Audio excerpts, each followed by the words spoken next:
So you found our podcast. We are Mind Beyond the Mission. This is a podcast about Canadian Forces veterans and their families, and specifically mental health. What goes on in our lives, what goes on in our heads. We're not talking to you as doctors or professionals. We're talking to you about living with it and what it's like. Brian McKenna, 19 years in the Canadian Forces. I'm joined by my partner, Laryssa Lamrock. Veteran family member. I'm a proud military brat. My husband served in the military, proud military mom. And we're really excited about this podcast to delve into issues that are important to the veteran and family community. So join us as we talk about mental health from the perspective of Canadian Forces veterans and their families. As a family member, do you ever feel like you're walking on eggshells around your loved one? It can be difficult to be a family member or loved one of someone with problematic anger. While anger is a normal emotion that assists us in difficult situations and helps us understand what's important to us, anger can be a problem for veterans if it's expressed in harmful ways or persists for a long time. Yeah, I think we all get angry. In fact, it's something that we use, something we harness, we should have. I look at problematic anger as, if I have a problem, I'm having a lot of nightmares, for example. And now in our day-to-day interaction, I come to work and I handle you in a way that's inappropriate. Now I've got the same nightmares and I've got to deal with the aftermath of what I've just done to people, right? So you almost give yourself this whole new problem set to go along with the thing that you had all along. You burn bridges, you take your safety net of people and you thin it out. And the extreme of problematic anger is now it's just you on your couch because you've driven everyone away. That's what I think of when I see problematic anger. Well, we're joined by a return guest. I think probably the only return guest that we've had on Mind Beyond the Mission. Maher is the lived expertise lead for families at Atlas. She is one of the 5 of our amazing lived experience team.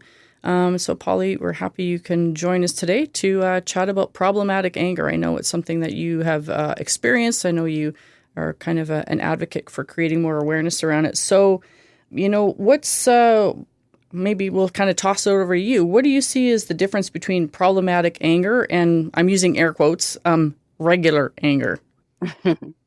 Great question. Thanks for having me back, first and foremost.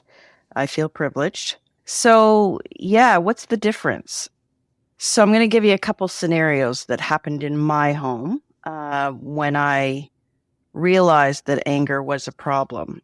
In my words, anger was my husband's only emotion for many years. So if he was sad, he was angry. If he was mad, he was angry. If he was having anxiety, he was angry. That's how it would come out, I guess, anger, And so for us, when the kids were little, and to give you context, my kids are 31 and 28 now, so we've been at this for a while. But when they were younger, one of the first things that I noticed was, noises and that sort of hypervigilance. And depending on what mood he was in, we would sit down for dinner. And if the kid's fork hit the plate the wrong way, he would be up and not eat with us. So there was many years where he just didn't eat with us because the noise or the kid's doing something wrong. And to me, that's, in air quotes, not normal anger, right? That's a little bit extreme. That's that secondary effect we're talking about, right? Is not only do you have this incident at a dinner, but now it affects further meals down the road. Now you're eating at different tables and so on and so forth. Yeah, exactly. So, for us, for many years, we just sort of problem solved by ourselves as best as we could. And I remember one of his first psychologists, when we talked about anger, of course, it was me bringing it up because for him, he felt like it was a normal response to that heightened hypervigilance or, whatever he was feeling. He felt like it was appropriate, whereas I knew it was not appropriate, and it definitely wasn't appropriate with the kids. So at that time, the therapist was like, well, let's use a code word. Okay, great. In theory, in the office, we both agree to it. So when he gets angry, I'm to say the word, and I don't remember what the word is, so I'm going to use spaghetti. But, the word is spaghetti, and that's supposed to calm him down or to give us that pause or to break. No, that spaghetti escalated things for us, that word. So it really was a long time coming. So I'm going to say that was like 2001. Let's fast forward to 2013. We did an equine program. And that's where my husband really got the tools, because they used the horses to show him what he was doing with his anger. The horses were the family members. So he was driving us away, like Brian was saying, right? And then you're by yourself. And his thing was, if he said sorry, he thought we should come back right away. Everything should be good because he said sorry. Well, like you said, Brian, the hurt is there. The damage is done. And for the family members, it's hard for us to put into words and to just come back. We have that unconditional love. We want to come back, but it's hard. And I think with that kind of disengagement word that you've got there, that's a technique that I was walked through before as well. But I think what we realized over time was we were using it as a new weapon, right? So we were using it as a word to basically say, you just did something wrong, and I'm highlighting that by saying spaghetti. It was almost a one-upmanship of, ha, I've caught you, as opposed to probably the more healthy way of, I'm recognizing I'm at the space where we're about to have a very unintelligent conversation, and I need to not do this. Brian, from the veteran experience, what does it feel like for you when you're kind of hitting that problematic anger? Is it a switch before you know it? You're kind of overwhelmed with this because, what Polly has talked about, what I've observed and experienced is then when the switch turns off, the veteran is regulated or, not feeling that overwhelming emotion, but the family is left trying to, process it and feel like the horses that it's time to come back again. So that's the family side of things. It takes a little bit of time. But for the veteran, what's that experience like for you? Is it so instantaneous? The home is not your platoon, right? Something that we have to remind ourselves routinely. What I mean by that is there are certain traits of me that I know probably aren't the easiest for everyone to get along with. Hypervigilance being one of them, but also anger responses being another. But again, I look at those things as things that kept me alive at other times, and I'm very reticent to let them go. One of the ways we do things in the forces is to get you a little ticked off. It doesn't hurt over the course of, 6-year wars to get a little mad at the enemy every now and then. It actually motivates people. Well, this isn't your enemy. This is your 5-year-old, right? Different form of motivation to get 5-year-olds ready for school than it is to get platoons ready to cross the line of departure. But when this other way of doing business worked, and I mean flawlessly in a lot of circumstances, it's so hard to drop this thing that you see as a tool that you used to use. So in some ways, when people say, don't be so angry or something to that effect, that one phrase can tick me off probably about as much as you would feel if I said, hey, how about you just calm down, right? I mean, those are things that actually peak us up. I feel sometimes like the world's trying to make a softer, cushier Brian. And yeah, it feels sometimes like people are saying, don't be you. That's not what they're saying. So it sounds like some of it for you is training. It's part of maybe personality. It's part of your approaches. I don't want to use the word habit or behaviors or whatever. So that might be one component. Polly, I know that you've been supporting the veteran community, particularly in mental health, for a long time. Have you observed, what are some other things that you might have observed that makes or contributes to veterans being angry? I think if I had to look at it on a wider lens, there's the veterans that are more explosive, like my spouse was, so more, outward. But then there's also the veterans that really hone it in, right? So they isolate and they're so afraid of losing it because, like Brian said, that anger helped them when they were in a situation of danger or wherever they were, what they were doing, it helped them. But they're scared about unleashing that on their family. So instead, they keep it inside. And then it's like a pressure cooker, right? Because what is that straw that pressure cooker's gonna pop off? And so, we used to have a saying is like 0 to 60, right? Because you don't know, right? And so that's really hard for families to navigate. It's definitely hard for the veteran to navigate. But I think, what I've observed is that when veterans go for treatment, they're always looking at the traumas in regards to the PTSD and that. But anger is a layer of that onion. Yeah, and I think, the anger in its extreme, at its high end, you're going to end up in handcuffs, lose your family. That's where we're going to get to. But what's the mild or medium version, and how much damage can that do over the course of 20 years, just being put on simmer, but always there, right? It's like Polly and I have been doing some work with our Australian counterparts on exactly this issue. And we were having a chat one day about, like, put some meat on the bones, give us a scenario. And so one thing I put in front of them on the spot was, okay, being left out of parent-teacher interviews. And Polly and I have mentioned this before. It's like, well, why did that happen? Well, that's the aftermath of how the other ones went. And the fact that I probably heard one or two things that I didn't like at that meeting, and then it's not only hard to hear and you got a problem to deal with and the kid's got some learning things that need to be addressed. That's not the result we got to. The result we got to was the next parent-teacher meeting happened and I didn't know about it, right? So why am I in the isolation booth? Why am I in the penalty box? Well, that's why. Another one that came up for me was getting so ticked off with the government that I didn't want to open any correspondence from them. One was a check. It was reimbursed, free money sitting on my desk for months and months and months because I was so ticked off that I didn't want to open the brown envelope, right? So that's one of the things we want to bring to the table is obviously in the extreme case, you're going to do damage and it's going to hurt you long term.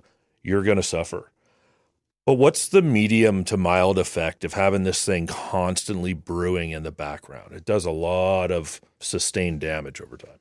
Yeah, I think so. And I think for families, what it might look like for us observing our family members is that they have a shorter fuse. They might go silent, seem numb to those around us. And really that piece of having anger, but it's unproportioned to what happens, right? So, for instance, right now, my husband's done a lot of therapy. He's doing fantastic. I'm super proud of him continuing his wellness journey. However, right now he's doing a lot of fairly intense therapy that's bringing out a lot of stuff that he thought he dealt with. So you never know, right? And so what we're able to communicate now, which is different than say 10, 15 years ago, is that, like you said, Brian, he can tell me my fuse is short. Mm. He knows that the dogs barking and stuff, they're elevating his reaction time. So that communication piece was huge for us to be able to communicate so that I'm not taking it that I've done something wrong and thinking that he's like the worst person on earth. Mm-hmm. You mentioning that, Polly, brought something to mind for me. My spouse talks about, he describes a holding line. So it sounds like, Sean has been able to identify when things are coming up for him so he can communicate it with you, because I think once the train has left the station, it might be harder to do that. So Steve has been able to work with his clinician to identify the holding line because, I was kind of asking you about the switch, Brian. I think for some veterans, once that anger comes, it's instantaneous and it's hard to manage after the fact. So he's been able to look back and go, okay, the last time I blew my fuse or whatever, beforehand, I started feeling heat coming up the back of my neck or my hands being clenched or my tone of voice changing. And so, that awareness on the side of the veteran, might be able to help give themselves a timeout or do what they need to do and let their families know it's not you. I just need some time, to kind of get things in check. So. Yeah, I think there's a training aspect to this. There's also a stigma one that a lot of people in the veteran community are kind of tired of, which is that a lot of people will look at a relationship, and if someone says problematic anger, the assumption is that it's us. You guys get angry too, right? And that's some of it. Like, I have seen many veterans who go home and they're the ones dealing with it because it's out there in society. It was part of my wrestling team, which I was on way before I signed on the dotted line, So there's all these other aspects. It's not a military only thing by any stretch. It is out there in society. It comes from everybody at the table in the house. But I will say this is the military mindset. A lot of people think when you go away and you do something on behalf of the forces that you're constantly in this on edge, on threat frame of mind. You're not. You actually have a lot of fun. You have downtime. You can breathe. But what you're supposed to do is every time the indicators of the world show you that there's a threat, even if they don't show you what it is, you start to ramp up with it. Well, that over there might be more people around me right now have cell phones and they're all on than is normal. My sense of awareness goes up, right? Someone around here is making people nervous. My sense of awareness goes up. Well, when someone in my house sits me down and says, we need to talk, I'm not entering a calm space now. Like, that is like that first bell of threat zone. Whereas what I think you're trying to say is, no, this is the first bell of we need to talk. Mm-hmm. And I think, kind of where I was going to before is like anger can come about for a number of different reasons. And I think one thing we want to make sure of here is we're not painting all veterans as angry veterans. Right. We want to make sure that we're coming across very clear. But for some, and it can be part of symptomology for PTSD as an example. So some veterans with mental health issues experience anger. And you kind of alluded to the fact, Brian, that family members can kind of we experience anger as well. And that could be a number of things. It could be anger at the system because we felt that, our loved ones weren't looked after the way we'd like to. It could be, built up frustrations. Could be a number of different things. But Polly, for you, what Brian was talking about with family members experiencing their own anger. And sometimes it could be you're just matching anger with anger. It's the tone of the home. What's, when Brian was talking about now we're going to sit down and we need to talk. What's your experience been like on how it might show up in family members and what that dynamic is like when there might be almost misinterpretation from either side? Yeah, great question. I think you're right, Brian. I think, a lot of family members are, just not prepared for any of this, right? And so there's the dynamic of the couple and the family of origin stuff, where they come from, how anger was portrayed in their homes prior to, all of those different things are contributing factors. And, I want to make sure that everybody knows that because we all come to the table with our own baggage, right? But I think for me personally, what happened when the anger started was, Brian, I did meet that anger with anger at the beginning, and that wasn't taken very well.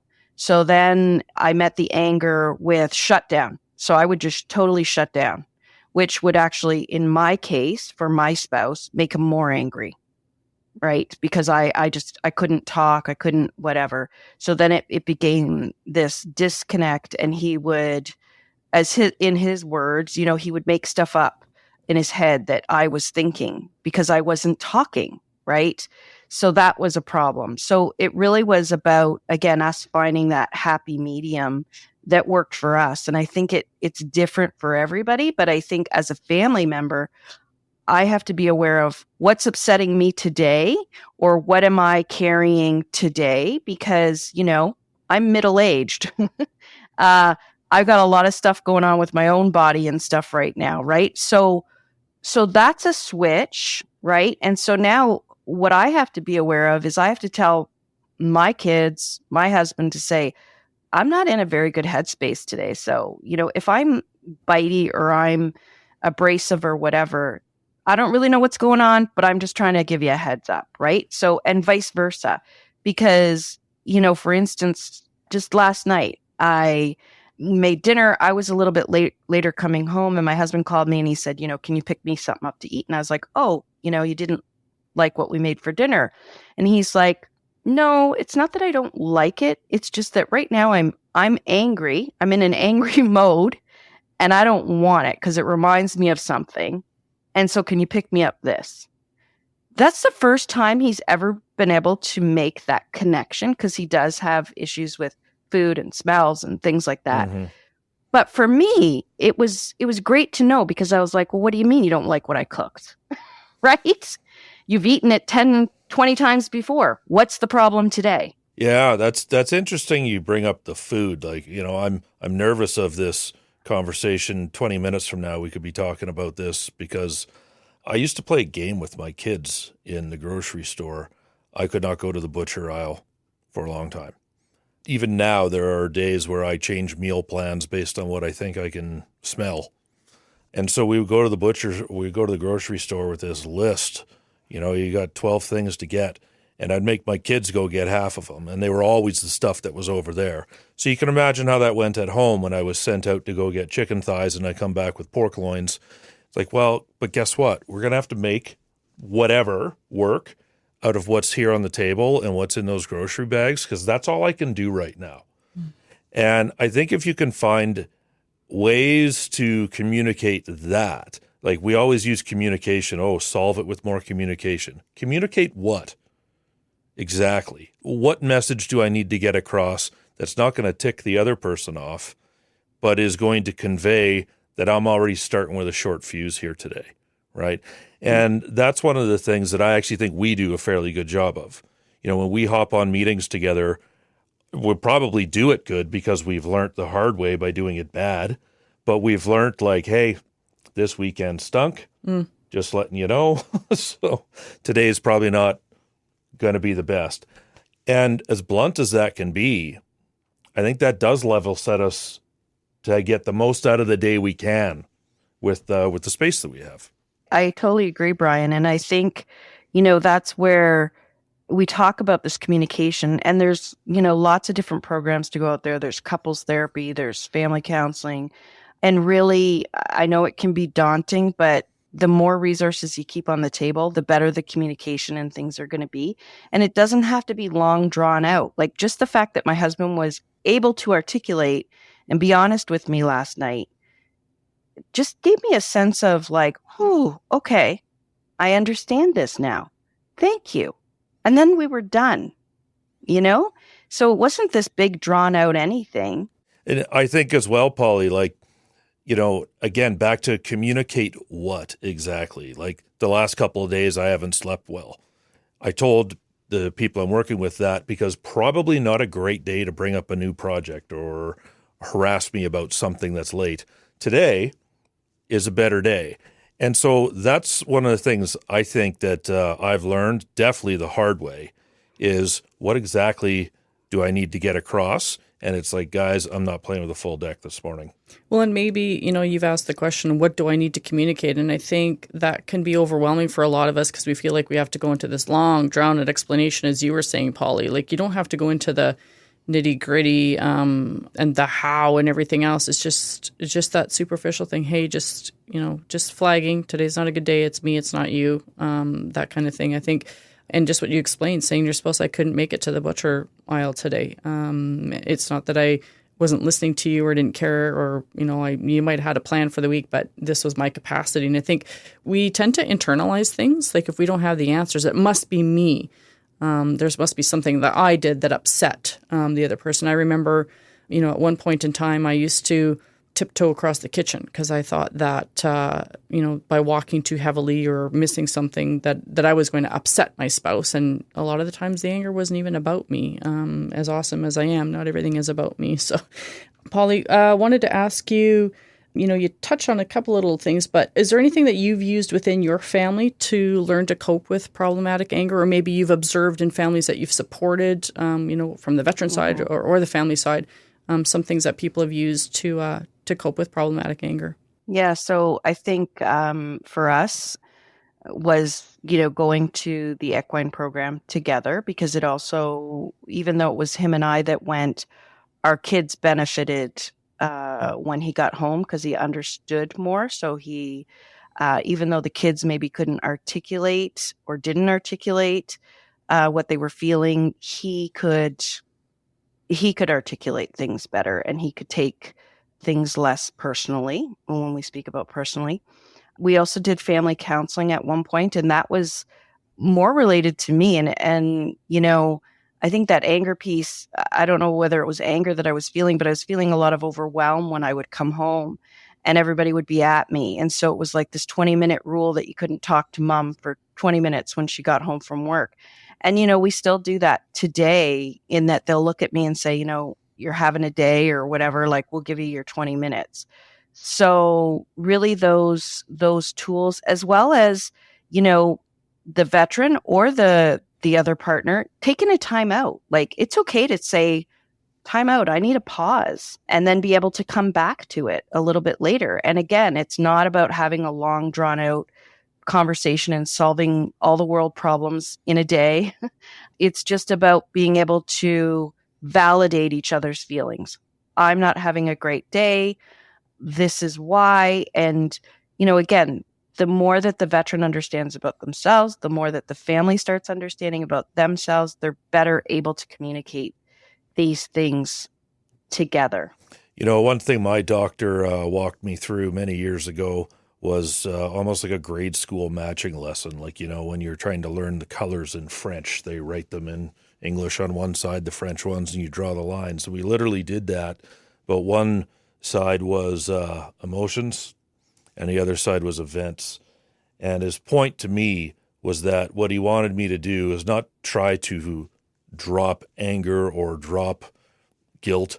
He wanted me to feel guilty about the appropriate things, guilty about things I actually control, but not guilty about things that I was part of and had no control. And we did the same with each emotion and kind of mapped it all out. And whether it was the visual aspect of it or physically doing something, for whatever reason, that sank in. And the point that I was supposed to learn from that was just make sure that if you're angry because the thing you tabled at work yesterday got turned down, that the kid's not handling that at breakfast the next day. So you can be angry. What exactly are you angry about, right? And we used that, and we're talking years ago, but I remember that whole discussion was because I told him, like, yeah, you keep saying communicate. I was literally trying to communicate, and she got pissed off, right? Like, we feel we're doing what you told us to do, and then you got mad, and then I got mad, and then we're in separate rooms, pretending to do something on our phones. Like, that's how that path walked down while we thought we were doing exactly what we're supposed to do. And that was his answer to that was, okay, well, let's do this kind of emotional mapping thing. Now try and go back to that conversation the next time with just feeling angry about the things that anger is rightful to be felt for. And what I appreciated about that was I didn't have some lovey-huggy guy trying to tell me to squish that. And Brian, anger's bad at all times. It's like, it's a factor in your life. It's been a motivator. You're going to need it, but here's where. I think the one other thing that I've observed personally and family members have said is when a veteran does hold anger in and stuff, a lot of times the family members can feel it. So really, again, hard to describe to a therapist, hard to understand maybe, but my oldest son especially, so he reacts thinking that in a situation that in the past, his father, might have been a little bit more extreme or a little bit, the anger might have been a little out of context.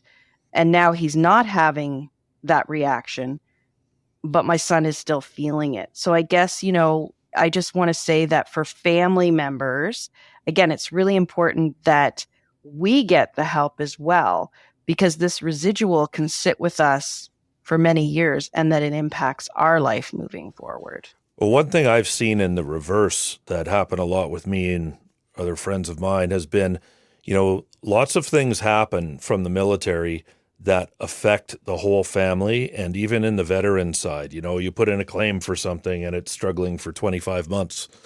The whole family is affected by that. But we're the ones that brought that whole entity into the family to begin with. So if the family is frustrated because their PMQ is falling apart, the building they live in is a nightmare, well, who in the family is going to receive that? Probably the guy walking through the door wearing a CADPAT uniform because he's the embodiment of the system within the house. And we often find the family has every right to be pissed off at the military or at the department or at the government or at all these things, but don't be pissed at me. I'm not doing it. I'm Brian. I just happen to represent the thing that's doing that, right? And where this came up in another conversation Polly and I were having with our counterparts in Australia was the whole idea about retirement. Some people have this dream that, when he retires, this will be behind us. We won't have to live this life anymore. And then the reality of guess what? He didn't want to be in restaurants before. He's probably not going to want to be in them when he's retired. And there's that resentment of the system, which we feel sometimes becomes anger to me. Mm-hmm.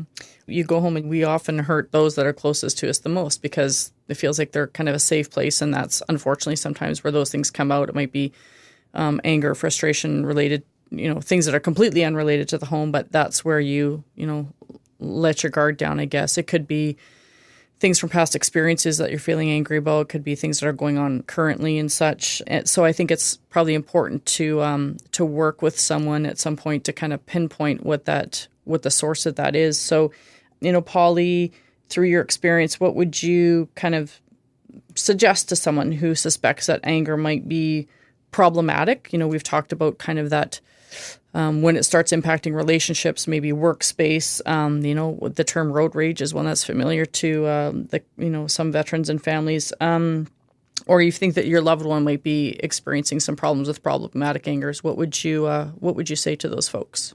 First and foremost, hopefully, your family member that's a veteran is getting help and sort of asking them to chat with their therapist about, sort of that problematic anger piece. I was a little bit of a pushy wife, and I thank my husband every day that he accepts it to some degree.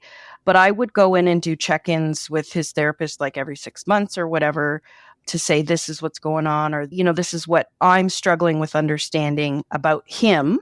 And then for me, it was really important to do that individual piece because Brian, we used to talk about resentment. I probably did resentment for a couple of years with a therapist, understanding where was that coming from? How was I portraying that to my spouse, to, everybody else? So the veteran sort of having that awareness first and foremost, the spouse or family member having that awareness, getting help individually, getting help as a family unit.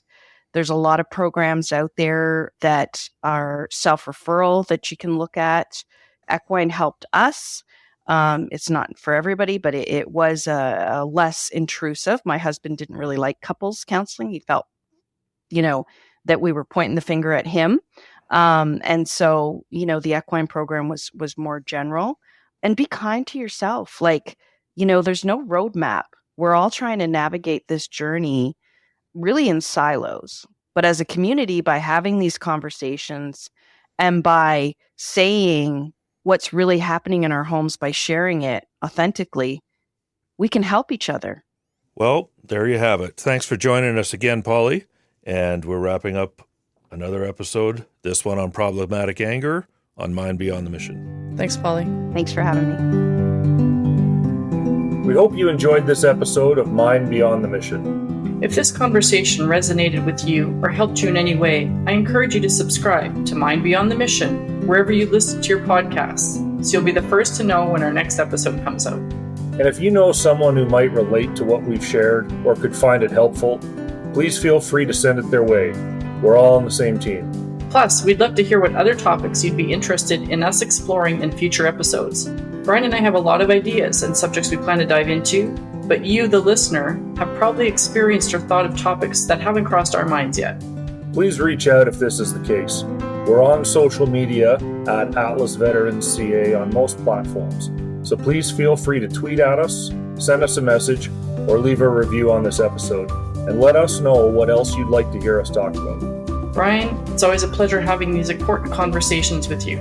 Looking forward to next time. You bet, Laryssa. Take it easy.